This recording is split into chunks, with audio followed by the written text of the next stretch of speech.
दोस्तों नमस्कार। आप सबको दिवाली की बहुत बहुत बधाई। आज हम हिंदुस्तान में राम राज्य की कल्पना में पूरी दुनिया की सुख शांति के लिए हम दिवाली का त्योहार मना रहे हैं। दिवाली के त्योहार की जब हम बात करते हैं तो दोस्तों इसके पीछे जो कहानी है या इसके पीछे जो ऐतिहासिक तथ्य हैं वो ये कहते हैं कि बुराई पर अच्छाई की जीत होनी ही चाहिए। आज की दुनिया में जिस तरह से परिस्थितियां हैं, राजनीतिक गतिविधियां चल रही हैं और कई दुनिया के कई देशों में हम देख रहे हैं कि लड़ाई भी चल रही है। इस समय सबसे ज्यादा जो चर्चित विवादास्पद लड़ाई है वो है हमास और इजराइल के बीच में। अब सवाल ये है कि इस स्थिति में क्या होना चाहिए। अब दो तीन चीजें हैं जिसको मैं आपके सामने रखने वाला हूं।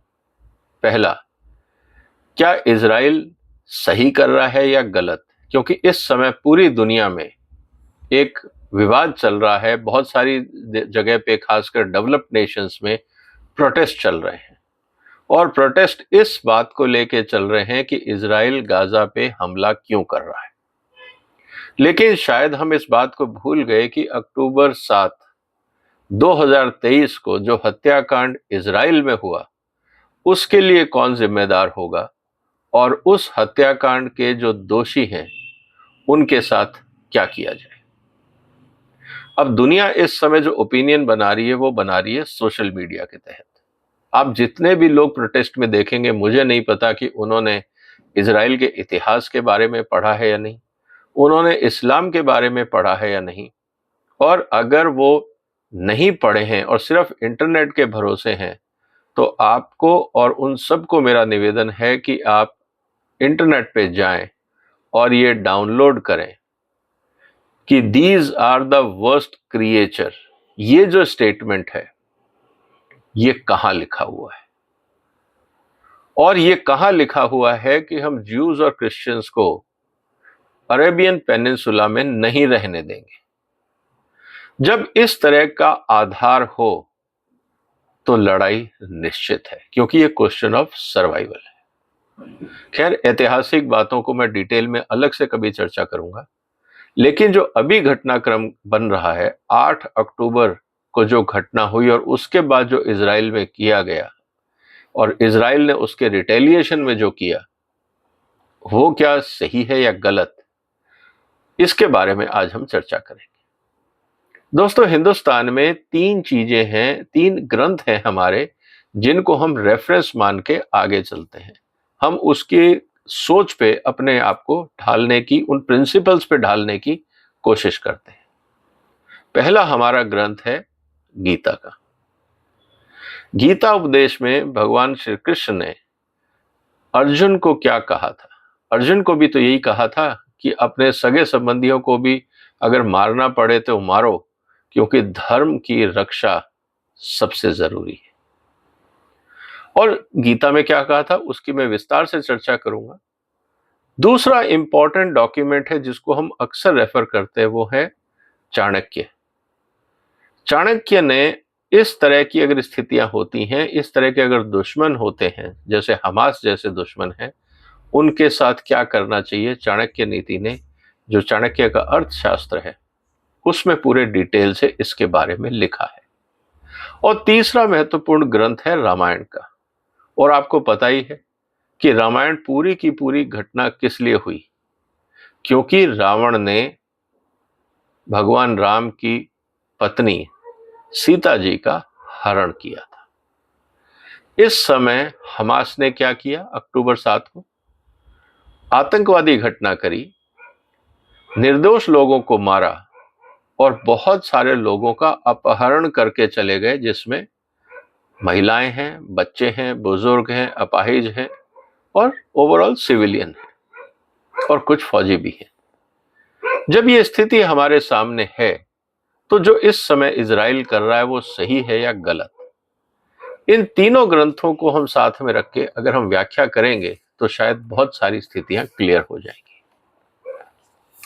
दोस्तों, अगर मैं आपके सामने जो गीता है उसकी मैं अगर बात करता तो चैप्टर 1 श्लोक 36, उसमें बहुत क्लियरली कहा गया है, जो मैं आपके सामने पढ़ के सुना देता। वैदिक आदेशानुसार आतताई 6 प्रकार के होते हैं: विष देने वाला, घर में अग्नि लगाने वाला, घातक, हथियार से आक्रमण करने वाला, धन लूटने वाला, दूसरे की भूमि हड़पने वाला, पराई स्त्री का अपहरण करने वाला। ऐसे आतताइयों का तुरंत वध कर देना चाहिए, क्योंकि इनके वध से कोई पाप नहीं लगता।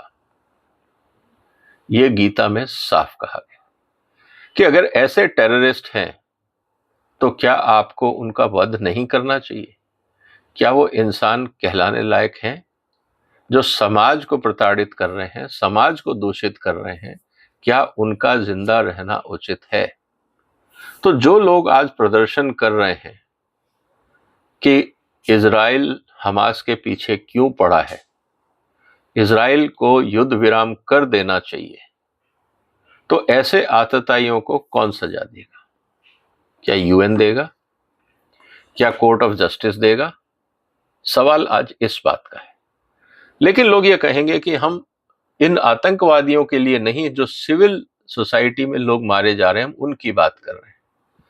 लेकिन दोस्तों, सवाल तो अब इस बात का है कि अगर सिविल सोसाइटी जमीन के ऊपर घर बना के रहती है और ये आतताई उन्हीं घरों में से सुरंग बना के उन्हीं घरों के नीचे रहते हैं, हॉस्पिटल्स के नीचे रहते हैं, जैसा हम तस्वीरों में और वीडियोस में देख रहे हैं, तो ऐसे आतंकवादियों को मारने के लिए क्या करना होगा?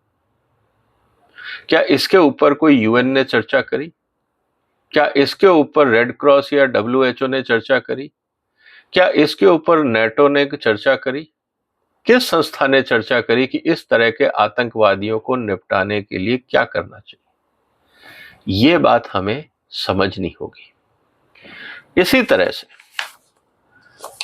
अगर मैं कौटिल्य के अर्थशास्त्र की बात करूं, तो ये इंपॉर्टेंट डॉक्यूमेंट भी आपको पढ़ना चाहिए। Concerning a powerful enemy, book 12 और उसका chapter 5, capture of the enemy by means of secret contrivances और by means of army and complete victory. कि अगर कोई आपका दुश्मन जो आपको धोखे से मारता हो, आपकी प्रॉपर्टी पे, आपके किंगडम पे अत्याचार करता हो, और पूरा डिटेल में चाणक्य ने बताया है कि अगर जरूरत पड़े तो मंदिर में भी आप उसकी हत्या कर सकते हैं, क्योंकि ऐसे लोगों का समाज में रहना, ऐसे दुश्मनों का समाज में रहना खतरनाक है। और पूरी व्याख्या चाणक्य ने करी है कि ऐसे लोग जो आतताई लोग हैं, उनको कैसे ट्रैक करना चाहिए और कहां कहां पे उनको आप वध कर सकते हैं और समाज में शांति ला सकते हैं।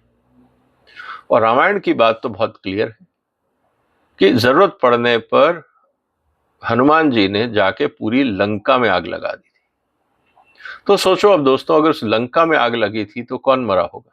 राक्षस और उन राक्षसों को सपोर्ट करने वाले लोग।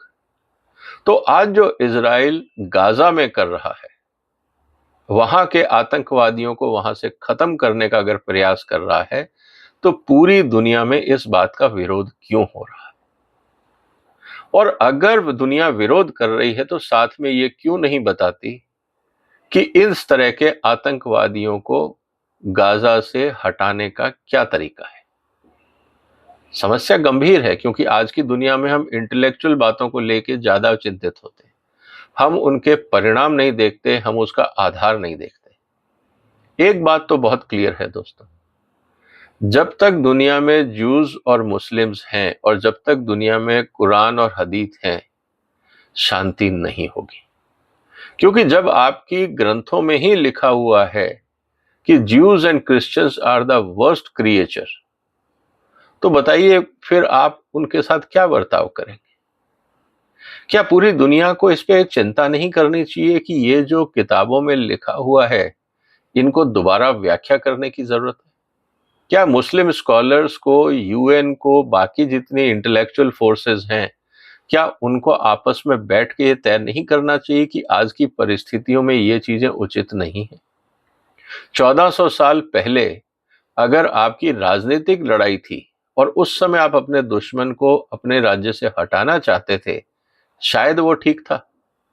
लेकिन 1400 साल बाद जब दुनिया में परिस्थितियां बदल गई हैं, तो क्या इन किताबों में लिखी हुई, जिसको हम हेट स्पीच बोलते हैं आज की दुनिया में, क्या ये उचित है?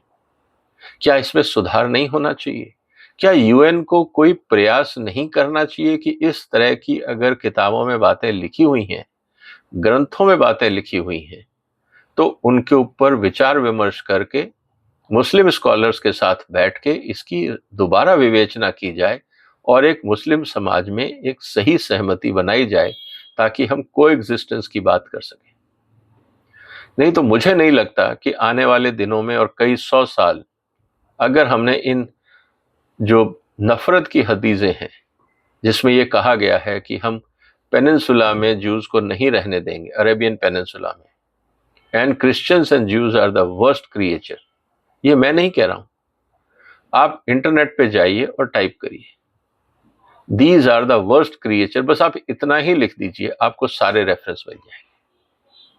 अब सवाल इस बात का है कि जो इजराइल कर रहा है, क्या वो गलत है? ये उनके अपने एग्जिस्टेंस का सवाल है। क्या उनको अपने एग्जिस्टेंस के लिए हथियार उठाने मना है? जो आतंकवादी सिविल सोसाइटी के नीचे दबके छुपके रहते हैं, उनको कैसे हटाया जाए? क्या इस पे चर्चा नहीं होनी चाहिए? और जो नफरत की बात आती है, जो सोर्स ऑफ हेट्रेड है, क्या उसको सुधारना नहीं चाहिए? आज ये महत्वपूर्ण मुद्दे हैं जिनकी बातें हमें समाज में करनी ही होंगी, नहीं तो दुनिया में हम शांति की बात नहीं कर सकते। उम्मीद है कि आपको आज के विषय में कुछ जानकारी मिली होगी। इस वीडियो को आप शेयर करिए, इस चैनल को भी आप सब्सक्राइब कर सकते हैं। फिर मुलाकात होगी एक और महत्वपूर्ण मुद्दे के साथ। तब तक वंदे मातरम।